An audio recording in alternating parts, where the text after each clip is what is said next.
गरिमा सुन, मैं बर्तन धो देती हूँ, तू जरा सब्जी बनने रख दे। नहीं नहीं, मुझसे सब्जी जल जाएगी माँ, आप ही देखो ये सब्जी वब्जी। लाओ मैं बर्तन धो देती हूँ। अरे मैं खड़ी हूँ ना, तू देख ले। ना बिल्कुल नहीं, मैं झाड़ू लगा दूंगी, पोछा लगा दूंगी, पर ये सब्जी वब्जी का काम भैया आप ही देखो। अरे तेरे ससुराल में भी मैं खाना बनाऊंगी क्या? चुपचाप यहीं खड़ी रहे और सब्जी बना, जब देखो बहाने बनाती रहती है।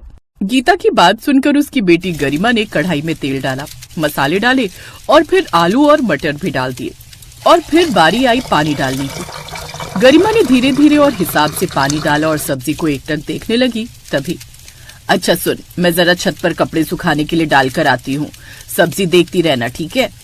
हाँ ठीक है माँ। गीता के जाने के बाद काफी देर तक गरिमा सब्जी को घूर घूर कर देखती रही और फिर जब वो बोर होने लगी तो उसने मोबाइल खोला और उसमें फनी वीडियोस देखने लगी। वीडियो देखकर वो बस हंसे जा रही थी। इसमें कैसे वक्त गुजरा उसे पता ही नहीं चला। और फिर जब गीता छत से वापस लौटी, गैस बंद कर दी थी ना? ओह शिट, हे भगवान, नहीं नहीं नहीं। गरिमा ने जैसे ही कढ़ाई का ढक्कन हटाया तो उसने देखा कि सब्जी रेगिस्तान से भी ज्यादा सूखी थी, जिसमें तरी नाम की कोई चीज ही नहीं थी। हाँ, पर सब्जी जलने से बच गई थी। Thank God. देखो माँ, सब्जी जलने नहीं दी मैंने, बिल्कुल परफेक्ट बने आलू मटर। देखो। परफेक्ट की बच्ची, इसकी तरी कहाँ गई है? वो तो मैंने सोचा ही नहीं। अब ऊपर से पानी डाल दूं क्या? हाँ हाँ, पानी क्यों, पेट्रोल डाल देना, कम से कम किसी चीज का तो स्वाद आएगा। है मम्मी, सच में पेट्रोल डाल सकते हैं क्या? हे भगवान, क्या होगा इस लड़की का? देखना ससुराल जाकर रोज मुझे ही गाली खिलवाएगी। रोज की तरह उस दिन भी गरिमा ने जादू कर दिखाया था। वो देखते ही देखते रोज सब्जी में से तरी गायब कर देती थी और फिर शाम को लाओ भाई, खाना लगाओ, बहुत भूख लगी है। क्या पापा, आप खुद का ढाबा चलाते हो और फिर भी भूखे रहते हैं? अरे पगली, अब रोज रोज कौन शाही पनीर या मटर पनीर खाता है? हैं? सबसे बढ़िया होता है घर का खाना। लाओ, अब जल्दी से खाना लगाओ। वैसे क्या बनाया है? वो पापा, मैंने आज आलू मटर की सब्जी बनाई है, अब कुछ अलग तरह से। वाह, आलू मटर, तो एक काम करो, रोटी के साथ साथ चावल भी ले आओ। नहीं नहीं पापा, आप भरोसा रखो, आपको चावल की जरूरत ही नहीं पड़ेगी, अब रोटी से ही मजा आएगा आपको। तो उसमें बिना तरी के आलू मटर देखकर उसके पिता महेश का तो चेहरा ही उतर गया। लाख कोशिशों के बावजूद गरिमा तरीदार सब्जी बना ही नहीं पाती थी और उसकी वजह थी उसकी फोन देखने की आदत। ऐसे ही वक्त गुजरता गया और फिर गरिमा की शादी हो गई। लेकिन दिक्कत ये थी कि उसके ससुराल वाले खाने के मामले में बहुत सख्त और नक चढ़े थे। और फिर गरिमा की पहली रसोई के दिन। ये लीजिए पापा जी, ये मटर पनीर, ये आलू मटर और ये तुरई की सब्जी। है? पर बहू, ये सब इतना सूखा सूखा क्यों है भाई? पापा जी, वो ये कुछ नई स्टाइल की सब्जी है, अब सूखी ही बनती है। चलो आज तो ठीक है, पर बहू कुछ तरीदार भी होना चाहिए। अब बताओ, इन सूखी सब्जियों से हम चावल कैसे खाएं? सॉरी मम्मी जी, मैं कल से ध्यान रखूंगी। गरिमा को उस दिन बहुत बुरा लगा और उसने तय किया कि वो आगे से तरी का ख्याल रखेगी। अगले दिन उसने बढ़िया अंडा करी बनाने की सोची। उसने कढ़ाई में मसाले, पानी और अंडे डाले और उसे प्लेट से ढक दिया।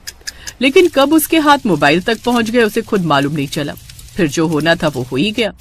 अंडे जलने से तो बच गए, लेकिन अंडा करी की तरी ऐसे उड़ गई जैसे गधे के सिर से सींग। मर गई, आज तो पक्का मर गई, अब नहीं बचूंगी। क्या करूं? हाँ, एक काम करती हूँ, जल्दी से फिर से अंडा करी बना देती हूँ। पति सुरेश की आवाज आई। गरिमा, मैं और पापा जी लेट हो रहे हैं, जल्दी खाना लाओ भाई। गरिमा ने कांपते हाथों से अपने ससुराल वालों के सामने सब्जी ले जाकर रख दी।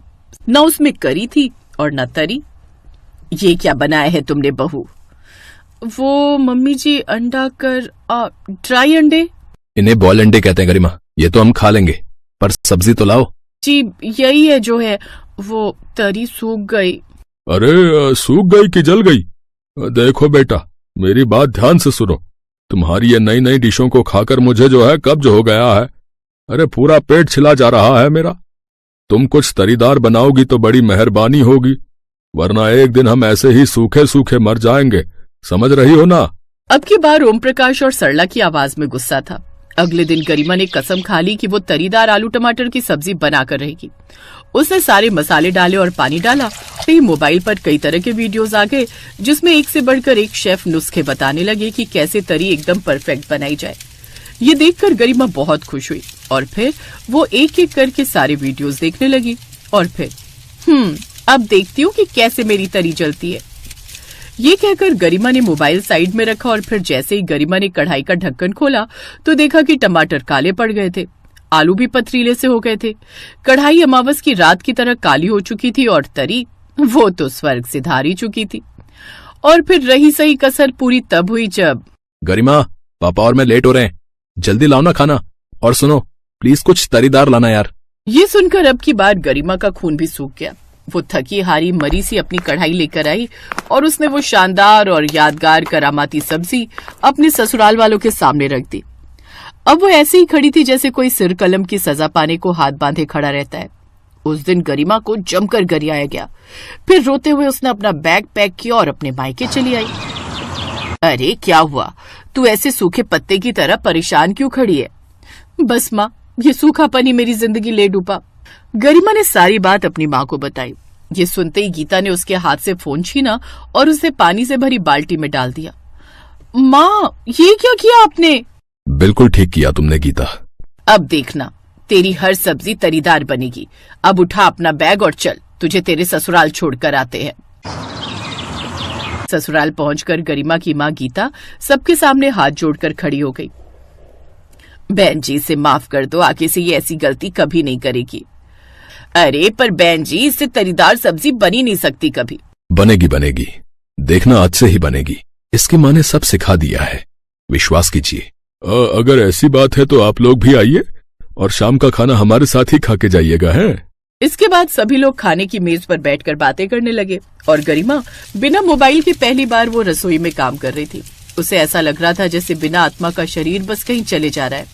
उसने मसाले डाले, अच्छे से भुना, फिर पानी डाला और फिर अंडे। फिर बिना कहीं ध्यान भटकाए वो एक टक सब्जी की आवाज को सुनने की कोशिश कर रही थी।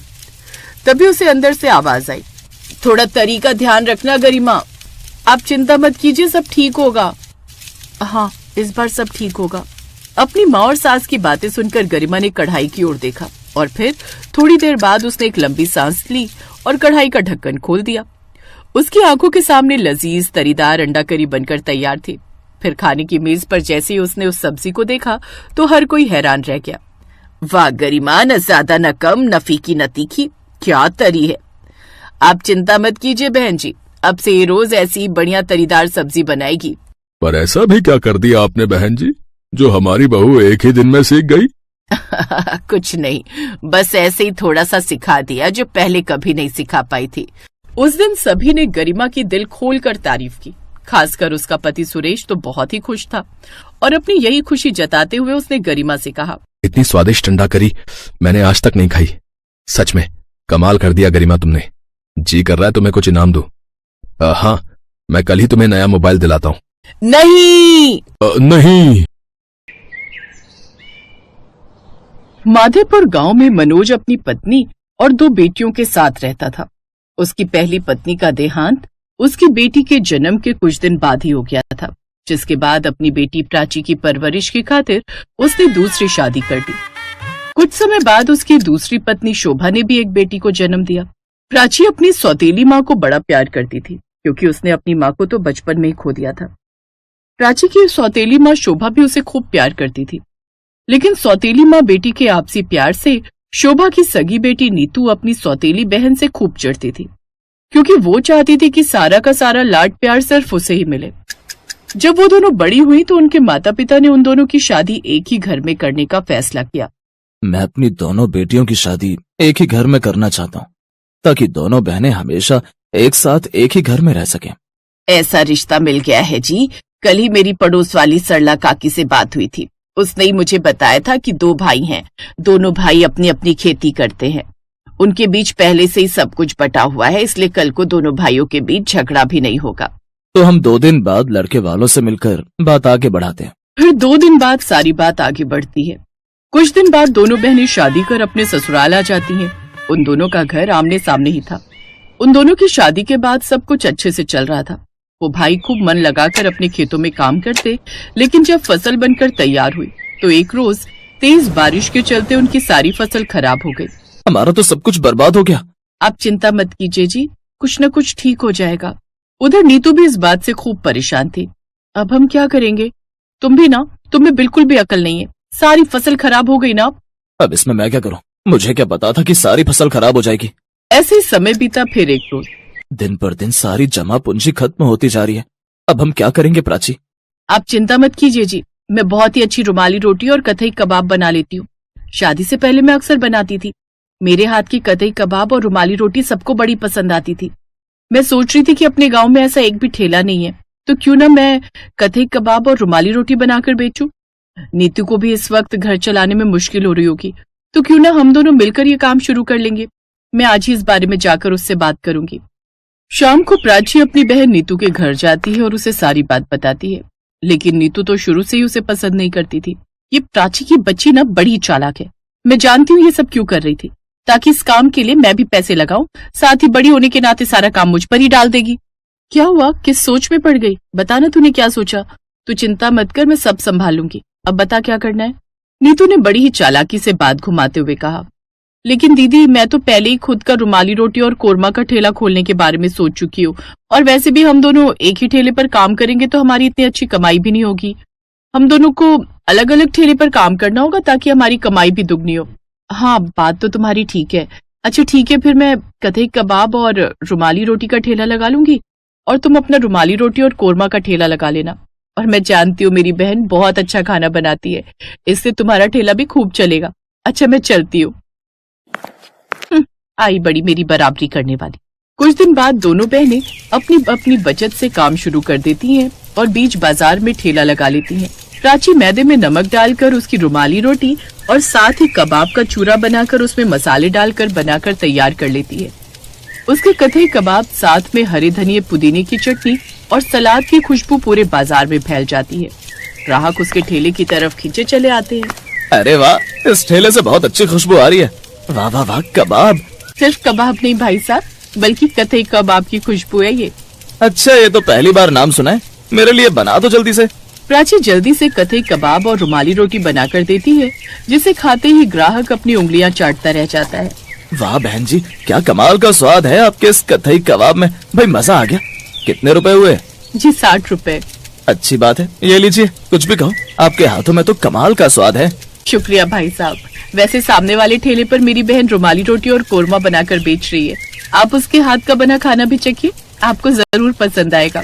ठीक है, आप कहती हैं तो जाकर देखता हूँ। अब वो नीतू के ठेले पर भी जाते हैं, लेकिन ग्राहकों को जो स्वाद प्राची के हाथों के बने खाने में आता है वो नीतू के खाने में नहीं। हमें तो आपकी बहन ने भेजा था ये कहकर कि आप भी बहुत अच्छा खाना बनाती हैं, लेकिन ये तो हमें बिल्कुल भी पसंद नहीं आया। जो स्वाद आपकी बहन के हाथों में वो आपके हाथों में नहीं है। बिल्कुल ठीक कहा आपने भाई साहब, इसके खाने में वो स्वाद नहीं है। हम बेकार ही पैसे खर्च कर दिए। हाँ हाँ, तो जाओ यहाँ से, और आज के बाद मेरे ठेले के आसपास फटक भी मत जाना, समझे? ना जाने इसकी रुमाली रोटी और कथई कबाब में ऐसा क्या स्वाद है जो मेरे खाने में नहीं, लेकिन अगर ऐसे ही चलता रहा तो ये अच्छे पैसे कमाने लगेगी और मेरा ठेला कहीं बंद ना हो जाए। नहीं नहीं, उससे पहले मुझे ये जानना होगा कि ये अपने इस कथई कबाब का मसाला कैसे तैयार करती है, कि उसमें ऐसा कुछ तो जरूर डालती है जिससे मसाले का स्वाद बढ़ जाता है। उसी शाम वो अपनी बहन के घर जाकर उससे ये रेसिपी सीख लेती है और अगले दिन से ही वो भी बाजार में रुमाली रोटी और कथई कबाब का ठेला लगा लेती है, जिससे अब प्राची के ठेले के साथ साथ नीतू के ठेले पर भी ग्राहक आने लगते हैं। वाह बहन जी, आज तो आपने भी बहुत ही अच्छे कथई कबाब और रुमाली रोटी बनाई है। हाँ, इतना अच्छा तो नहीं है, लेकिन फिर भी अगर आधे दाम में थोड़ा बहुत टेस्ट ऊपर नीचे हो भी जाए तो क्या ही फर्क पड़ता है। दरअसल नीतू जब आधे दाम में कथई कबाब रुमाली रोटी के साथ बनाकर बेच रही थी, जिससे ग्राहक थोड़ा सस्ता खाने के लिए वहाँ आ जाते हैं। अब मजा आएगा। अब इसके ग्राहक हुए मेरे, और अब बस कुछ दिनों की बात है, फिर तो मैं इसका ठेला यहाँ से हटवा कर ही रहूंगी। अब वो अपनी ही बहन के खिलाफ षड्यंत्र रचने लगती है और एक रोज शाम को घर जाते हुए वो एक आदमी को कुछ पैसे देने लगती है। तुमने जितने पैसे मांगे थे मैंने दे दिए, अब मेरा काम अच्छे से होना चाहिए। आप चिंता मत करिए, सब काम बराबर होगा। अगले दिन जब प्राची शाम को अपना ठेला लेकर घर लौट रही थी, उसे लौटने में थोड़ा अंधेरा हो गया। तभी जग्गा नाम का गुंडा वहां आ गया और उसने प्राची से सारे पैसे लूट लिए, साथ ही उसका ठेला भी तोड़ दिया। साथ ही प्राची को डराकर वहां से भगा देती है।